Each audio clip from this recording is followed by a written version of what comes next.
Quantos de vocês se lembram da sua turma no segundo grau?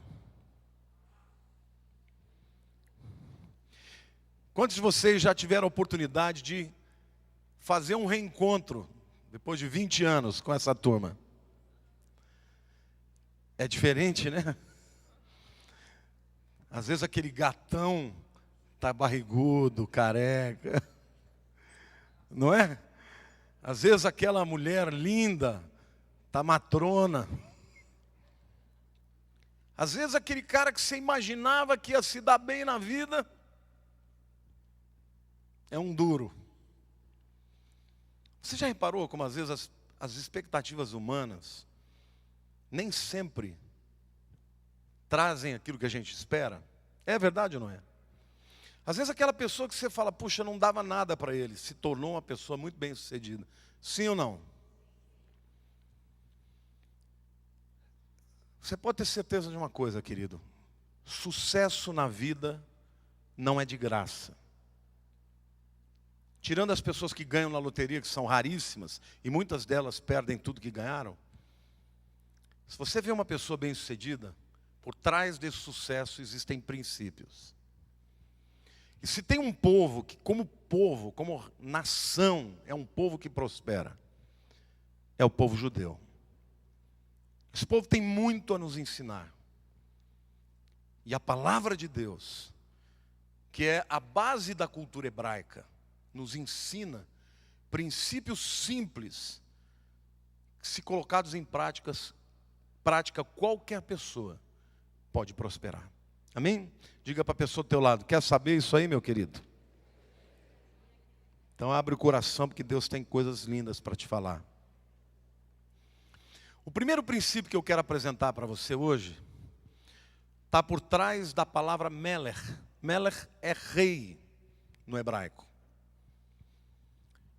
Mas pastor, o que isso tem a ver com prosperidade? Bom, eu quero começar dizendo que Deus, quando criou o homem para governar, para ser cabeça e não cauda. Somente no homem Deus projetou a sua imagem. Deus é criativo porque Ele é criador. E nós podemos ter criatividade. Mas a Bíblia diz lá nos Salmos, capítulo 8, que quando Deus criou o homem, Salmo capítulo 8, versos 4 a 6, Deus comunicou ao homem a sua glória. Veja o que o texto diz. Que é o homem, que dele te lembres, e o filho do homem que o visites. Fizeste-o, no entanto, por um pouco menor do que Deus, e de glória e de honra o coroaste. Deste-lhe domínio sobre as obras da tua mão, e sobre seus pés tudo lhe puseste. Vocês estão entendendo, percebendo, que quando Deus fez o homem, Deus coroou o homem de glória e de honra. A glória de Deus sobre o homem era um muro de proteção, uma redoma, que o protegia de todas as coisas, especialmente de uma em especial, a vergonha. O homem estava nu e não se envergonhava. Mas quando o homem peca e a glória de Deus sai, ele sentiu vergonha. A vergonha é o oposto da nobreza. E o rei, segundo o conceito hebreu, é alguém que tem glória, majestade, honra, nobreza, e ele está distado opostamente da pessoa que anda em vergonha, diametralmente oposto. Mas a própria palavra rei, Melech, passa lá por favor, para os sábios judeus, para os rabinos, é uma palavra que forma um acrônimo ou um acróstico. Cada uma dessas letras, a primeira da direita para a esquerda é o Mem, a segunda é o Lamed, a terceira é o Kaf. Então os rabinos dizem que a letra Mem representa Moar. Moar é cérebro. A letra Lamed representa Lev, que é coração. E a letra Kaf representa Kaved, que é fígado ou entranhas. E os rabinos dizem o seguinte, que esta ordem não é por acaso. E que uma pessoa que tem nobreza é uma pessoa que sua vida é marcada, em primeiro lugar, por um cérebro que tem primazia sobre as emoções, que tem primazia sobre os impulsos. Se perguntar para um sábio judeu, ele vai dizer, um rei que tem nobreza não dirige a sua vida por impulsos e nem por emoções, mas pela razão. Sim ou não? Eu vou perguntar para vocês uma coisa bem simples aqui, para vocês concordarem comigo. Se eu falar de nobreza, qual é a nação do mundo que mais retrata isso? Fala bem alto. Sim ou não? Alguém tem dúvida? Não é geral essa resposta? O povo inglês, ele é impulsivo ou é reflexivo? Você já viu um inglês tomando atitudes impulsivas como raça? Agora, se você pensar na antítese disso, um povo que não age pela cabeça, que não age pela razão, mas que age por impulsos, por emoção. Em quem você pensa? Você pegar aqui na América do Sul, não sobra um. Os latinos, tudo passional, não é? Agora eu pergunto para você, quem prospera mais? Quem é nobre ou quem é impulsivo? Sim ou não? A língua hebraica ela tem algumas peculiaridades muito interessantes. Uma delas é que se você pega uma palavra e reverte a ordem, muitas vezes o sentido vai ser exatamente oposto. E o contrário da palavra melech, nós temos a palavra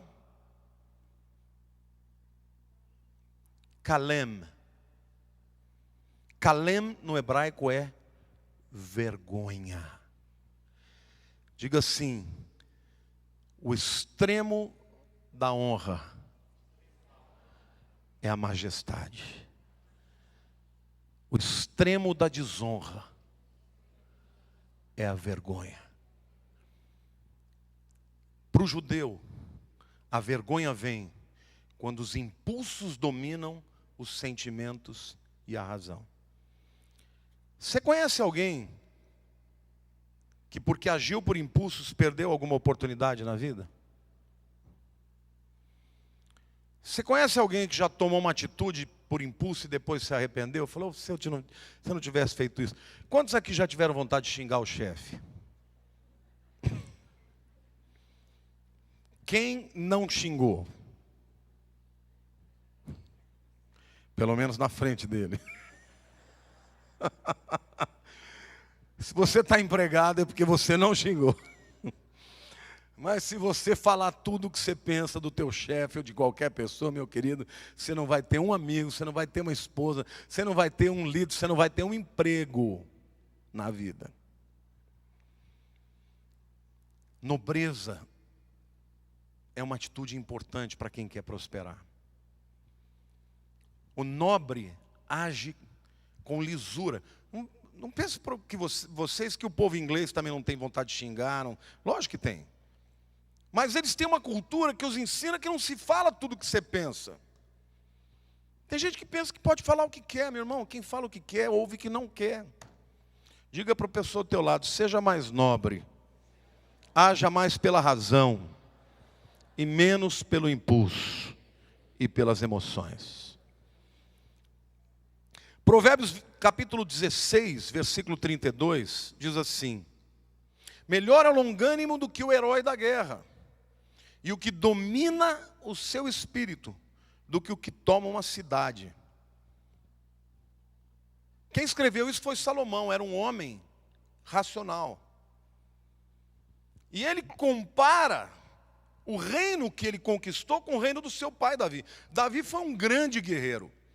Davi é o homem que ele cita aí, do que o homem que toma uma cidade. Davi tomou muitas cidades, só que passou a vida inteira guerreando. E ele, que era um homem mais controlado, estendeu as fronteiras do seu reino para muito além do que Davi conquistou. E ele diz: melhor é o longânimo, melhor o que domina o seu espírito do que o que toma uma cidade. Diga para a pessoa do teu lado: quer prosperar? Engole a sua língua. Não fale tudo o que você pensa. Haja com nobreza para com todas as pessoas. Amém ou não? Glória a Deus. Agora, o contrário da nobreza é a vergonha. E eu quero passar um vídeo para vocês. Antes de passar, eu vou explicar. Esse vídeo é um vídeo de 2 macacos pregos.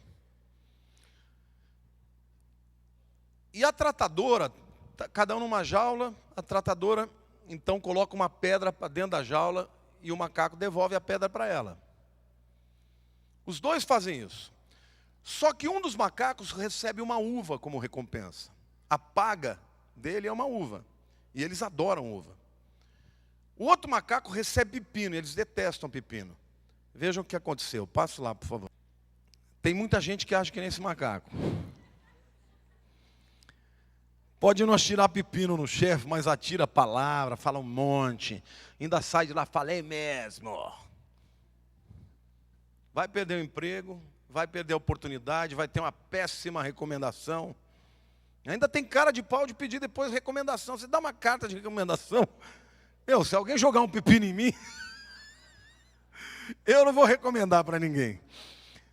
Nós não somos animais, nós somos seres humanos. Você quer prosperar, você tem que aprender a engolir sapo.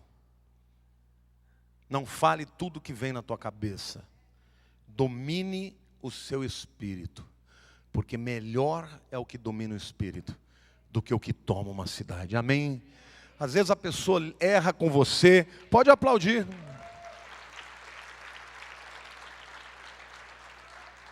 A Bíblia diz que nós devemos pagar o mal com o bem. Tem gente que paga o bem com o mal. A Bíblia diz: pague o mal com o bem. A pessoa te fez o mal, você dá o bem para ela. Você vai amontoar brasas vivas sobre ela. Você vai fazer ela refletir. Ela tem uma outra atitude. E a vida dá a volta por cima para quem age com nobreza. Diga para a pessoa do teu lado: Deus te fez nobre. E Ele quer que você seja nobre em tudo que você fizer. Amém ou não? 1 Pedro, capítulo 2, versículo 9, diz assim: vós, porém, sois raça eleita, sacerdócio real, nação santa, povo de propriedade exclusiva de Deus, a fim de proclamardes as virtudes daquele que vos chamou das trevas para a sua maravilhosa luz. O apóstolo Pedro está dizendo para o povo que está na diáspora, que está disperso por causa da perseguição do evangelho, dizendo: vocês podem estar vivendo essas dificuldades da vida, mas vocês são raça eleita e vocês são sacerdócio real. Em outras palavras, ele está dizendo: Deus trouxe de volta sobre vocês a glória e a honra que Adão tinha. Amém ou não? Hajam como nobres, porque os nobres prosperam, enquanto os que agem na vergonha só perdem oportunidades na vida. Segunda palavra que eu quero dizer para vocês, que tem um princípio espiritual, mas que é uma base de qualquer pessoa que queira prosperar, é a palavra fé. Fé no hebraico é emuná. Diga emuná. Esta palavra emuná, fé, tem a mesma raiz, com exceção da última letra lá, que é o rei, e do vav, que está ali também para dar o som de U. Tem a mesma raiz da palavra amém. Passa amém, por favor.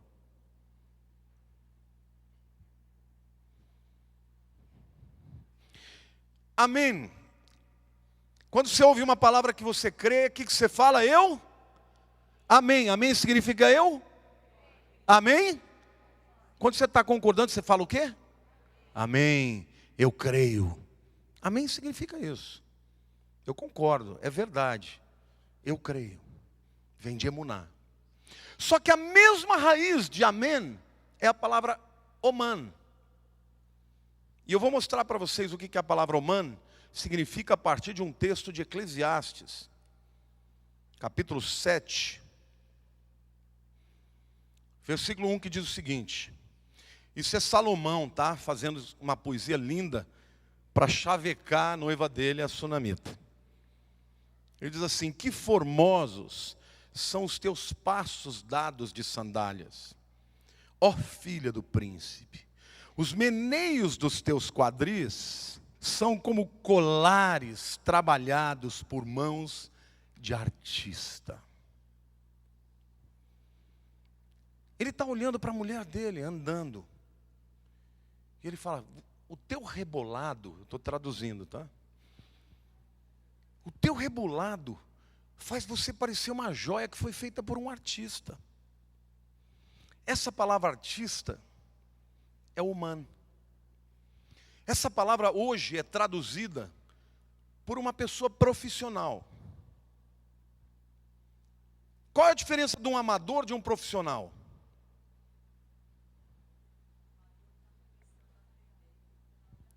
Amador está começando a aprender e o profissional já sabe. O que mais? Não é habilidade. Habilidade os dois podem ter. Qualidade, excelência. Amém ou não? Quando a pessoa vem aqui e toca, né? Semana passada o Tiaguinho fez um solo que eu falei: uau! Que solo é esse? É profissional. Não foi habilidade de ó e talento, não, foram muitas horas de estudo até chegar no nível da excelência. Vejam, no conceito do judeu, a palavra fé tem a mesma raiz da palavra profissional, alguém que faz com excelência. Salomão está dizendo para a sunamita: quando você anda tão bonito que parece a obra de um artista. Amém ou não? Diga para a pessoa do teu lado: quer prosperar? Tem que ter fé e tem que ter excelência no que você faz. Deus quer te abençoar, mas a tua parte, meu querido, você tem que fazer. E a excelência vem pela exaustão. Existe uma lei que diz que ninguém chega ao nível da proficiência sem 10.000 horas de prática. Então você pega um instrumentista arrasando, ele tem 10.000 horas no mínimo de prática. Ninguém se tornou excelente antes de investir muito. Agora, por que uma pessoa investe num instrumento tantas horas? Só porque ele gosta? Não, porque ele acredita que daquilo ele vai fazer a sua vida. Daquilo ele vai fazer o seu meio de subsistência. Amém ou não? Então isso vale para qualquer coisa na tua vida, meu irmão. Isso vale para a tua profissão, isso vale para o teu estudo. E eu digo para o jovem que está hoje, muitas vezes aí bagunçando na escola: começa agora, que você já vai saltar na frente dos outros que estão aí só surfando na internet. Fé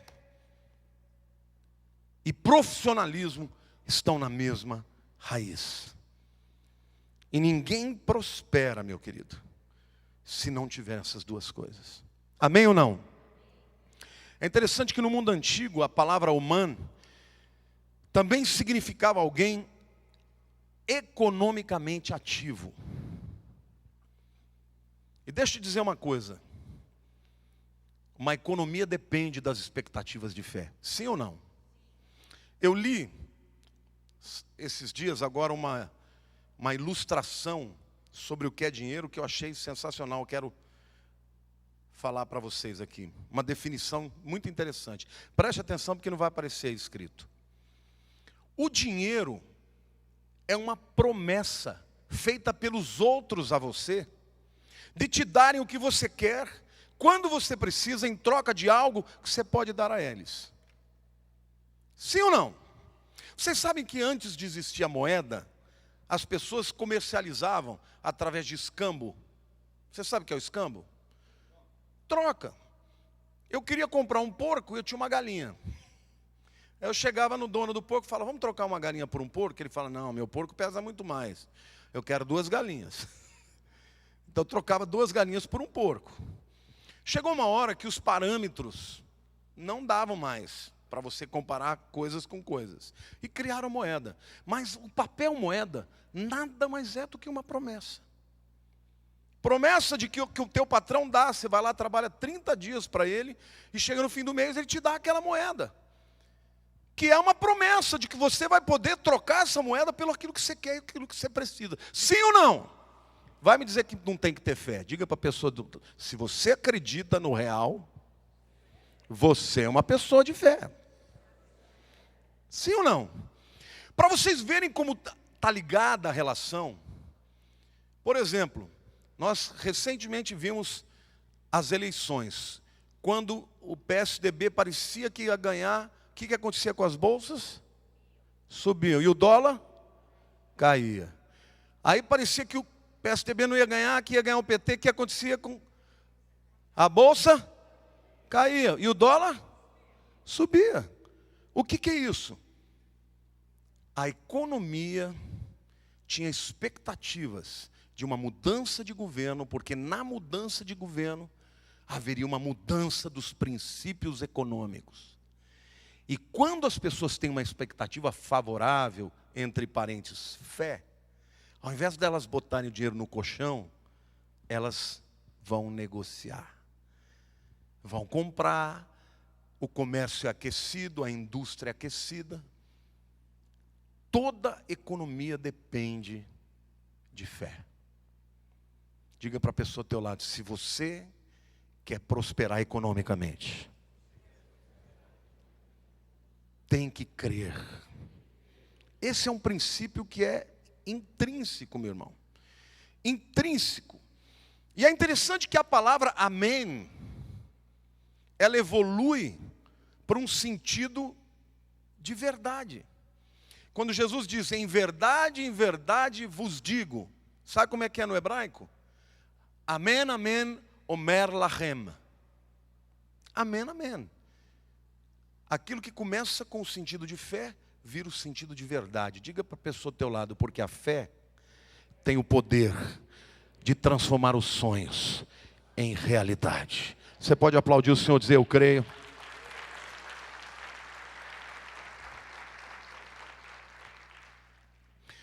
Em outras palavras, eu quero dizer, quantos aqui são microempresários? Fica de pé você que é microempresário. Se você não é microempresário, mas já é um empresário um pouquinho maior, pode levantar também. Se você decidiu ser empresário, é porque você tem fé. Sim ou não? Vida de empresário, principalmente no Brasil, tem risco. Não é? Você não tem fundo de garantia, você não tem 13º, se você ganhar, você tem, se não ganhar, você não tem. Tem gente que prefere se esconder debaixo da segurança do salário mensal. Mas deixa eu fazer, não estou dizendo que isso é ruim, não. Deus não chamou todo mundo para ser empresário. Mas qual a chance de um empregado ficar rico? E qual a chance do empresário ficar rico? Quem tem mais chance para ficar rico? Fala bem alto, você que é empresário, diga um empresário. Então olha para a pessoa do teu lado e fala, você é uma pessoa de fé. E Deus vai abençoar as obras da tua mão.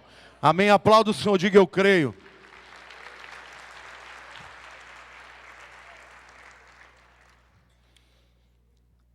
O indivíduo começa com uma coisa pequenininha, que pode parecer insignificante, mas no coração dele não é insignificante. Ele sabe que ele pode prosperar. E é assim que os grandes se tornam grandes. Muitas vezes começando com pequenos. Se não houver fé no teu coração, no teu negócio, de que Deus abençoe o teu negócio, é melhor não ser empresário. É melhor procurar um emprego e ficar na segurança do emprego. Você também pode prosperar como empregado, claro, de que jeito? Sendo excelente. Porque o que é excelente vai galgar postos maiores e vai se tornar uma pessoa, né, promovida. Tem muita gente que quer aumento de salário antes de ter o mérito, amém? Quantos querem aqui ser promovidos em nome de Jesus? Então diga fé e excelência e nobreza. Glória a Deus. Para o judeu isso é claro. O judeu sabe que ele vai prosperar onde ele for. E os judeus muitas vezes foram expulsos das nações. E eles saíam, deixavam tudo para trás, mas levavam com eles mesmos a fé e a convicção de que eles poderiam prosperar. E não é à toa, viu, meu querido? Você quer prosperar? Acredite em você, acredite no que Deus tem na tua vida. Vai haver dificuldades, é claro que vai. E às vezes as dificuldades vão ser tão grandes que vai dar vontade de desistir. Mas quem confia não desiste. Vai até acontecer.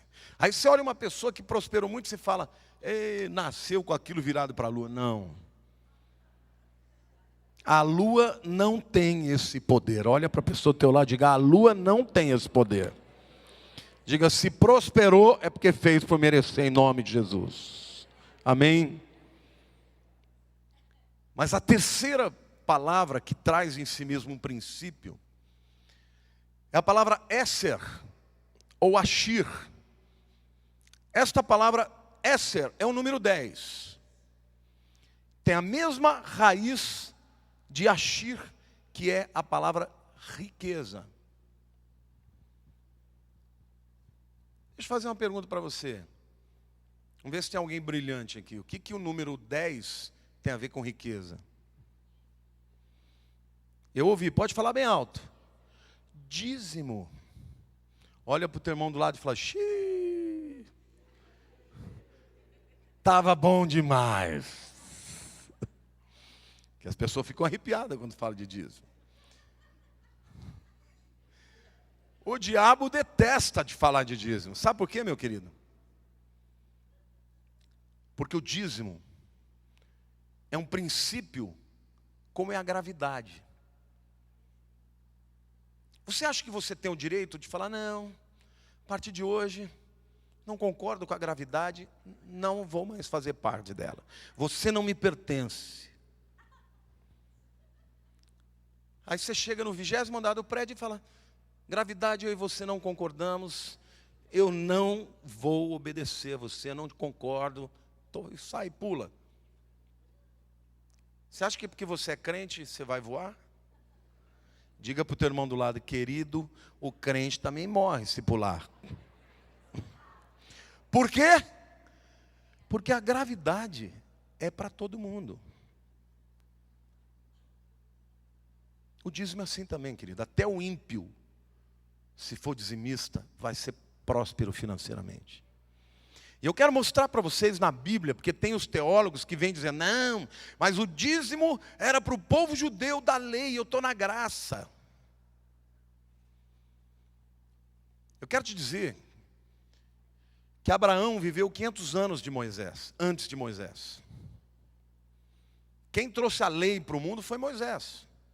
Abraão viveu 500 anos antes dele. Aliás, Moisés é descendente de Abraão. Mas a palavra de Deus mostra que Abraão, eu quero que você leia comigo, Gênesis capítulo 14, versos 18 a 20. Eu vou ler o texto e depois eu explico. Melquisedeque, rei de Salém, trouxe pão e vinho. Era sacerdote do Deus Altíssimo. Abençoou ele Abraão e disse, bendito seja Abraão pelo Deus Altíssimo, que possui os céus e a terra. E bendito seja o Deus Altíssimo que entregou os teus adversários na tua mão, nas tuas mãos. E tudo lhe deu Abraão o dízimo. Abraão se encontrou aqui com um homem chamado Rei de Justiça. No hebraico é Melech Tzadek. Quem é Rei de Justiça? Jesus. O livro de Hebreus diz que Melquisedeque não tinha início de dias. Ou seja, não nasceu. Quem não nasceu e sempre existiu? Jesus. Melquisedeque encontra Abraão no final de um momento em que Abraão entrou numa guerra entre 9 reinos. 5 reis contra 4 reis. Abraão teve vitória. E ele encontra Melquisedeque, e Melquisedeque dá para ele pão e vinho. Quem ofereceu pão e vinho? Jesus. Então a pergunta que não cala: quem é Melquisedeque? Jesus. 500 anos antes da lei ser estabelecida. Jesus aparece como Melquisedeque para Abraão, e lhe dá pão e vinho. E Abraão paga o dízimo de tudo. Eu quero fazer uma pergunta aqui, pois não? Jesus nasceu como ser humano, mas ele é eterno, ele já existia antes de nascer. Ele é o próprio Deus que se fez carne. Boa pergunta. Então, voltando aqui para a nossa história, que eu acabei esquecendo o que eu ia dizer, mas eu vou. Abraão deu o dízimo para Melquisedeque. Antes da lei. E será que na lei existe algum texto que fale sobre o dízimo? Abra lá Malaquias, que é o texto mais clássico de todos, capítulo 3, versos 8 a 12. Deus está falando para o seu povo de Israel. Roubará, pois, o homem a Deus? Todavia vós me roubais e dizeis: em que te roubamos? Nos dízimos e nas ofertas. Com maldição sois amaldiçoados, porque a mim me roubais, vós, a nação toda. Trazei todos os dízimos à casa do tesouro, para que haja mantimento na minha casa. E provai-me nisto, diz o Senhor dos Exércitos, se eu não vos abrir as janelas do céu, e não derramar sobre vós bênção sem medida. Por vossa causa repreenderei o devorador, para que não vos consuma o fruto da terra. A vossa vide no campo não será estéril, diz o Senhor dos Exércitos. Todas as nações vos chamarão felizes, porque vós sereis uma terra deleitosa, diz o Senhor dos Exércitos. Quem está dizendo, irmãos? Quem está dizendo? O Senhor dos Exércitos. Diga: o Senhor dos Exércitos. Olha o que Deus está dizendo: vocês estão me roubando. E o povo não quer, Senhor, nos dízimos e nas ofertas. E Deus fala: mas eu desafio vocês, façam prova de mim. Comece a dizimar. Se eu não vou abrir as janelas do céu, eu vou derramar abundância sobre a vida de vocês. E Deus fala: não vai haver esterilidade. Os vossos frutos serão abundantes. As nações vão falar: eles são deleitosos. Querido, o povo judeu pratica o dízimo. E esse é um segredo da sua prosperidade. Nós estamos vivendo num tempo no Brasil que as construtoras, na maioria, estão muito perto de quebrar. Várias delas abriram o capital, lançaram ações na bolsa e as ações despencaram. Mas tem uma companhia que está sempre com as ações lá em cima. Chama-se Cirela. O dono dela, da Cirela, é um judeu, chama Eliona. Toda vez que alguém vai fazer um negócio com ele, a comissão, ele chega para a pessoa e fala o seguinte: só vai fechar o negócio se a gente der o dízimo. Aí a outra pessoa fala: pera lá, mas eu não sou religioso. Não tem importância, você dá 50% que é a tua parte da tua comissão, ou 5%, para quem você quiser, para a instituição que você quiser. Eu vou dar para a minha sinagoga. Se a pessoa não quiser, não tem negócio. Pergunta por que ele é tão abençoado. Porque ele aprendeu e ele creu no princípio da palavra. Sabe, querido, quantos aqui são vendedores? Ficam de pé. Quero dizer que os vendedores movem a economia da nação. Sabia disso? Esse é um povo de fé. Porque é um povo que trabalha sem ter um salário fixo. Se vender, ganha. Se não vender, não ganha. Sim ou não? Ainda tem custo de gasolina, custo daquilo. Mas um vendedor chega, por exemplo, no dono de de um certo produto, eu falo, eu quero te representar, eu quero vender para você. Não, tem muito vendedor já. Escuta, eu confio que eu vou vender o seu produto e você vai ser abençoado. E aí eles fecham um acordo de percentagem. Qual que é o normal de percentagem? 3%. Quantos ganham 3% aqui? Quantos ganham 5%? Quantos ganham 8%? Então, cada um tem a sua percentagem. Sabe o que é o dízimo? É você entrar num acordo com o dono da empresa, do universo, para representá-lo nesse mundo. E ele diz para você, só que a tua comissão é 90%. Não é que você vai dar para ele os 10%. Não. Ele vai te dar os 90%. Diga para a pessoa do teu lado, o dízimo não é teu. Diga, o dízimo é do Senhor. Mas a tua comissão no mundo é de 90%. Glória a Deus. Aí talvez você vai dizer assim, vem falar aqui no microfone, porque isso aqui vai para a internet, vai para a televisão. Deus abençoe a todos. Eu trabalhei com Erli Horn, quando a Cirela ainda estava no início, aqui na Cidade Jardim, na General Jardim. Ele estava começando, mas era o início da empresa dele, para chegar no que ele é hoje. Trabalhei com ele 2 anos. É isso que o senhor falou. É a maior do Brasil. Porque Deus é fiel aos seus compromissos, meu irmão. E com ele não tem acordo, ele é um homem fiel, ele crê no Shabat. Não tem esse negócio de trabalhar no sábado. O sábado fechou. Queridos, todo mundo trabalha no mercado no sábado. Ele não, ele fala, aqui não. Sábado é do Senhor. Parece loucura, não parece?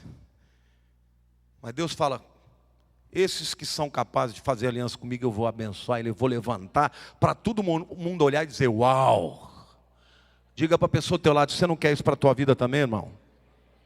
Amém ou não? Aplauda o Senhor, diga, eu creio, eu creio. Então, não seja aquele tipo de pessoa que fica contando miséria, descontando centavos de Deus. Aprenda que Deus está procurando parceiros. Tudo é dele. O seu talento, o seu dom, a sua inteligência, a sua saúde, as oportunidades vêm dele. Aprenda a ser uma pessoa liberal. Porque quando Deus olha o coração de uma pessoa liberal, fala, eu vou arrebentar esse fulano de bênçãos financeiras, para que ele seja instrumento de bênção para aqueles que não têm, amém ou não?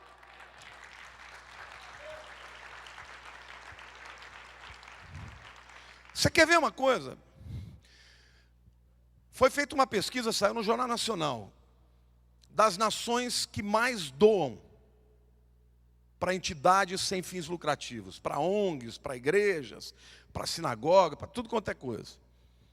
O Brasil é a 68ª, enquanto é a 7ª economia. Adivinha qual é a nação que mais doa? Os Estados Unidos. Pergunta, qual é a nação mais rica do mundo? Vocês acham que eles doam mais porque são mais ricos ou são mais ricos porque doam mais? São mais ricos porque doam mais. Eu tenho ido muito para lá e é impressionante como o povo é liberal. Queridos irmãos, nas igrejas, as pessoas nem pedem dízimo, está lá. E o povo enche. Eu estava numa igreja em Fort Lauderdale, até o Maranhão, na Calvary Chapel. Eles estavam fazendo um prédio, construindo um prédio lá, o pastor teve que pedir para o povo parar de dar. Irmãos, parem de dar, porque já chegamos no dinheiro. Eram milhões de dólares. Aí vocês vão dizer, não, mas a economia está assim, querido. Você pode ter certeza de uma coisa, enquanto o povo tiver o coração para dar como eles têm, Deus vai continuar levantando aquela nação. Você quer ser próspero para valer? Haja com fé em cima de uma promessa. Eu e a minha esposa. Aliás, eu aprendi com ela. Porque o homem, muitas vezes, ele tem medo, fica olhando para... Será que vai dar? Faz conta daqui, faz... Toda vez que a gente fazia uma oferta, a oferta dela era muito maior que a minha. Aí eu ficava querendo argumentar com ela. Um dia ela falou, não adianta você querer argumentar logicamente, porque o meu Deus não é lógico. Meu Deus faz milagre. Aí acabou a conversa, né? Mas eu comecei a entrar na dela. E a gente tem sido muito abençoado por ofertar. Não só para dar dízimo, não. A gente dá oferta carro, oferta o que dá. O que Deus mandou, dá. Uma vez eu tinha comprado um carro para ela, tinha 6.000 quilômetros. Ela chegou para mim e falou, Deus me mandou dar esse carro novinho para fulana. Minha irmã aqui da igreja. Aí eu falei, mas você quer dar o mais velhinho ou mais novinho? Não, Deus mandou dar o mais novinho. Deu. É assim. Quer prosperar? Seja pródigo em dar, em ofertar para Deus. Porque o teu patrão, meu querido, que paga a tua conta, não é o teu chefe. O teu patrão não é a economia brasileira, não é o ministro da economia. O teu patrão é o rei dos reis. Ele é rei, ele é nobre, ele é rico, ele tem dinheiro para dar para os seus filhos. E ele está esperando aqueles que são capazes de ter uma aliança com ele, de prosperidade. Eu me lembro que quando eu estava no 3º ano do seminário, eu recebi o convite, eu já estava começando essa igreja, a minúscula igreja. Eu recebi um convite de 3 igrejas para pastorear. Uma delas era de Promissão, uma igreja de 1.000 membros, batista. Eu ofereci um belíssimo salário para um jovem. A outra foi a igreja de Santos, pastor Rune me chamou, meu sogro era vice-presidente da igreja, queria que eu fosse para lá. E a terceira foi a igreja de Perdizes. O Isaledo, que era o vice-presidente, é o cunhado da Esther, falou, vem para cá, você é prata da casa, traz os teus jovens que você está começando, vem aqui, você tem todo o potencial, a gente precisa de um jovem. E Deus falou para mim, não é nenhuma dessas, é essa aí que você começou. Eu falei, Senhor, mas eu não estou conseguindo ganhar nem muitas vezes para comer. Porque meu sogro me sustentou até um certo ponto, eu falei, a partir de agora é comigo. Mas naquela época Deus falou comigo, eu vou prosperar o teu trabalho. Seja excelente e confie em mim, que eu vou prosperar o teu trabalho. E hoje nós estamos aqui, uma igreja de milhares de pessoas, uma igreja próspera que pode abençoar, porque primeiro houve fé, obediência a Deus, nobreza de tratar as pessoas com amor e carinho e fidelidade nos dízimos e nas ofertas. Satanás odeia quando alguém fala de dízimo. Você vai perguntar para mim, tem muita pilantragem? Tem, meu irmão. Tem muito pastor pilantra. Tem muito pastor que pega o dinheiro da igreja e faz como se fosse dele. Mas deixa eu te perguntar uma coisa. E essa pessoa que doou, ela deixou de ser abençoada porque o pilantra usou o dinheiro erradamente? Por quê? Porque ela fez para Deus. Eu tenho pena de um camarada desse, porque esse vai dar conta feio. Roubar dinheiro santo. Você não dá para homem nenhum. Você dá para Deus.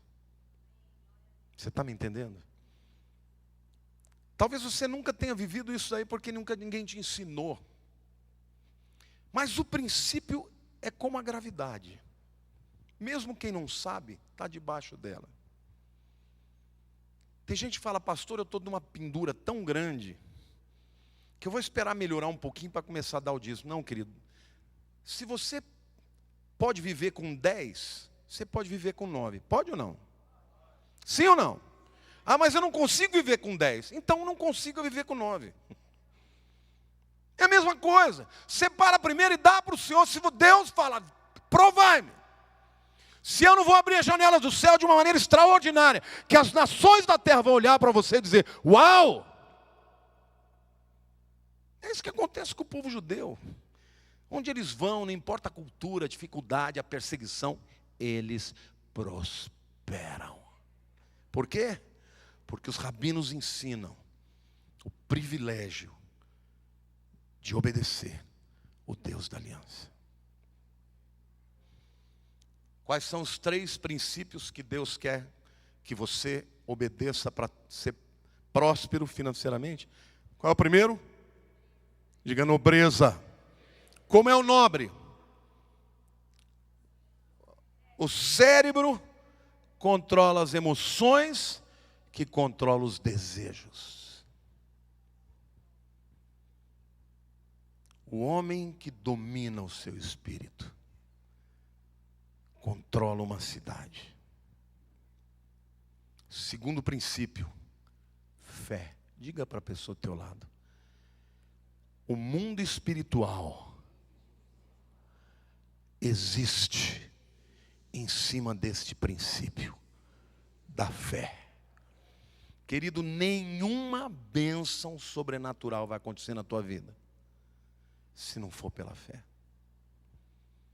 Você não vai receber uma cura, você não vai receber a salvação, você não vai receber nada se não tiver fé. Porque a Bíblia diz: sem fé é impossível agradar a Deus. Nula. Sabe o que é isso? Não tem jeito. Em contrapartida, quem confia em Deus vai galgar os montes mais altos da terra. Diga para a pessoa do teu lado: Deus te chamou para ser príncipe, para ser uma pessoa de fé e para ter uma aliança financeira com Deus. Viver com 90% da comissão que Ele te dá. Amém? Glória a Deus. Vamos ficar de pé em nome de Jesus. Como eu disse para vocês, eu quero que você vá hoje para a sua casa. Eu estou falando sério, tá? Não estou brincando. E você diga para Deus: Deus, o prognóstico da economia do Brasil no ano que vem é difícil. Mas eu creio que eu não preciso viver debaixo desse prognóstico. Porque quando os médicos dizem para uma enferma que agora a pessoa vai morrer, se Deus não deu esse diagnóstico, Deus vai curar. Deus não depende do prognóstico dos homens. Deus é Senhor. E nós precisamos aprender a andar nessa dimensão. Então durante esse mês você ore a Deus, deixa o Espírito te dizer qual é a oferta que você vai dar de Natal como semeadura para o ano de 2015. Porque não existe colheita se não houver uma semeadura antes. Agora não se esqueça, quando você joga 2 grãos de milho, nasce um pé com dezenas de espigas. Porque no DNA da semente existe uma colheita muito maior. Amém? Feche seus olhos, levante a mão para o céu. Diga: Senhor meu Deus, obrigado pela Tua palavra. Perdoa-me pela incredulidade. Ajuda-me, Senhor, a crer com simplicidade na Tua palavra. Abençoa a minha vida, Senhor, para que eu possa ser instrumento de testemunho do Deus que eu creio. Troca a minha vergonha por dupla honra. Em nome de Jesus, eu recebo a Tua palavra de honra na minha vida e de glória na minha vida. Porque assim como Adão tinha glória e honra, era coroado de glória e honra, eu, por estar debaixo da aliança, também tenho esta coroa na minha vida. E eu vou brilhar onde eu estiver, mas vou obedecer os Teus princípios, no pouco e no muito, para a glória do Teu nome.